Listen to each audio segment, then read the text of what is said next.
Looking for an amplifier to get for your passive speakers? Don't know which amplifier to get? Too many options out there? Confused on which will sound good on your system? Look no further, man. Like the CXA81 is a great all-rounded amplifier. So like, why is it good? Very simple. So basically, if you're coming from the background of like Class D amplifiers, let's say SMSL DA9, pretty good amplifier if you're on a budget, by the way. SMSL A300, or maybe topping PA5, PA3S, MX3, those kind of tier of amplifiers. If you're coming from those amplifiers and you're looking to upgrade to get a much more better sound, you should get the CXA81.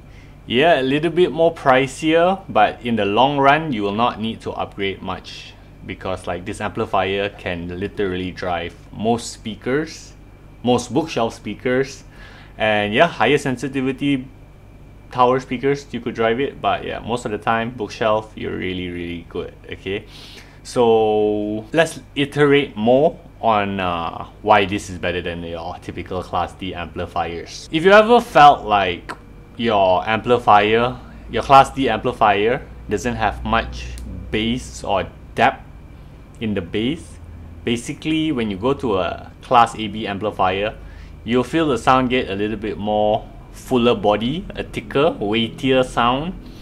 Like, it's really hard to explain until like you hear it, but yeah, it's like it's just quite, can't really put a word to it, you know, but once you hear it, you'll understand it lah. So basically, more weight, more oomph, the sound projection comes out a little bit more better. So like, there's more lifelike imaging and sound, especially when you play like higher quality tracks. Not to say that Class D amps can't do that, but like, this is like one step above, you know. It's like you're driving a Proton Saga, you know, we're in Malaysia, so we drive cars like Proton, let's just say. This amplifier from a Saga, you're probably going up to like a Honda CD. So yeah, it still can get you from A to B, or your Proton Saga, but doing it in a Honda CD just feels a little bit more effortless, easier, more enjoyable. So that's how I term this amplifier. It's more enjoyable, you know, it's worth your money. Or rather, yeah, I mean, like, I personally use it, so like, I think it's really worth the money. So other than that, like, this is like pretty sufficient for most people. So what do I mean by sufficient? Very simple. Like, you have all the inputs and outputs you will ever need for an amplifier of this tier. So example by that is, it has two optical ports. So two optical ports, you could use one for your television. So if you want to hook up to a TV and like watch Netflix, maybe listen to some music, watch some YouTube on your audio file system, you could do that with this. Another thing you could do is buy a streamer. So if you're not familiar with like music streamers, I'll just talk very briefly about it. There's a product called Wim, which basically gives you a way to connect to Spotify and Tidal, and you can control Spotify and Tidal right on your phone app itself. Okay, yeah, that's about it for that part, you know. It's just so if you're looking to hook up subwoofers, so this has a subwoofer out, so a dedicated subwoofer RCA port out, you know. It's just one port. I like put up an image. So yeah, if you want to hook up any subwoofer from any tier, you could do that.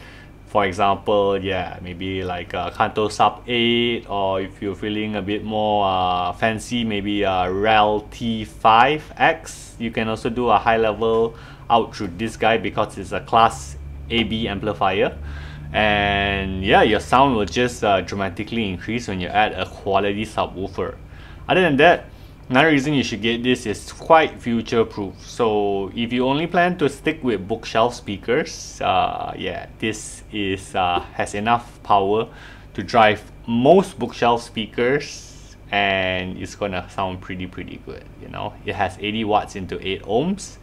So plenty of power to drive any bookshelf speaker, except CAF LS50. That's a little bit more picky. I don't think the CAF LS50 sounds too good on this amp. You need a little bit more power to get the dynamics out of that speaker, but that's another thing, not really important. Another reason why you would like this amplifier is because it has balanced input. So down the line, if you ever plan to buy balanced DACs, or for whatever reason you will need a balanced XLR input, this supports balanced XLR input. So for all you balanced people out there, this could work for you too.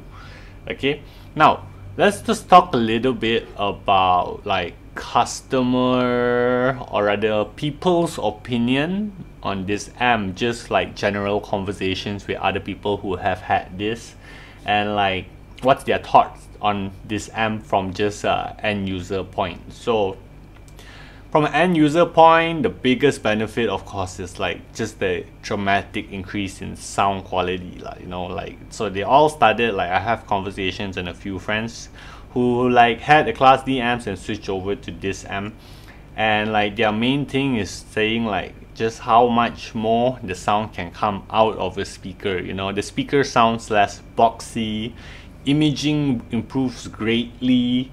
So like, yeah, they are pretty satisfied, especially when you upgrade the power cable and use like an external better audiophile cable for your power. Example, we like the lap power cable. We also have that. If you're interested in it, I'll make another video on that.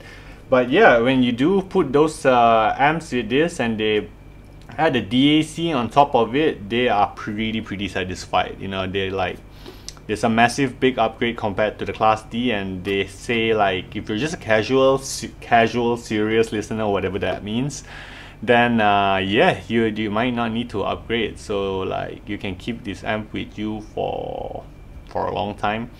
But the downside for this, let's just talk a little bit about the other side of the spectrum from a customer standpoint. It's a little bit big investment, you know, it's quite a big investment for most people. But like, who would actually buy this? So like the kind of people that I talk to that actually get this are people, yeah, people who kind of like this hobby and plan to listen to music for the next 5 to 10 years, possibly maybe 8 years.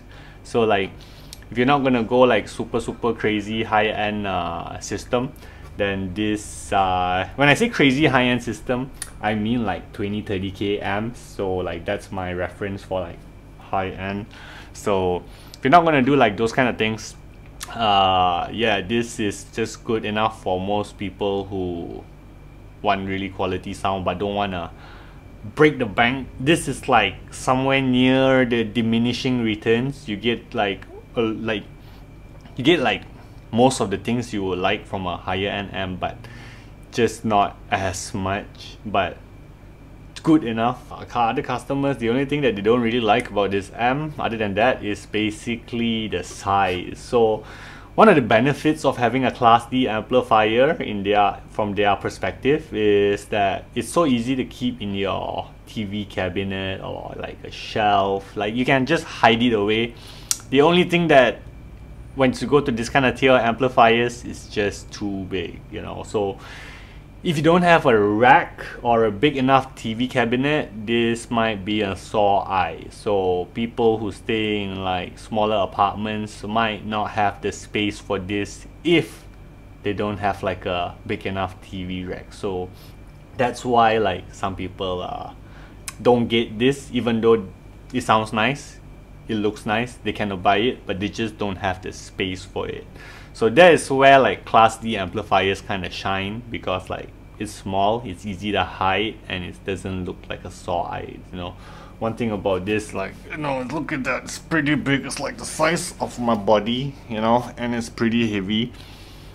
So yeah, it's just the size downside. Other than that, it does make up for it lah, you know. So those are some of the compromises that you might come into just because of the size. Like, yeah, but if you do have the space and the money and you appreciate sound and the budget for this, yeah, this is a good option.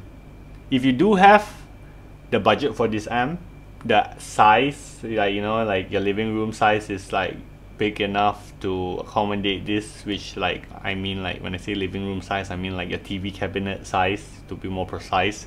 If you can fit this, or you're not gonna regret this decision much lah, you know. Let's end with this lah, you know. Personally for me, which speakers I like to pair with this is Dali Manuet, Klipsch RP600M Mark II, Elec debut reference, Elec DBR, just to be short, you know, if you want to keep it short. Other than that, yeah, another speaker brand that I like to pair with this is the KEF Q150 and Q350. It's something about pairing British amps with British speakers that kind of sound really satisfying. So yeah, if you wanna do that, and if you plan to buy speakers like the ones I mentioned, then this amp should be good enough for you. Yeah, other than that, I think that's about it for this video. Bye bye.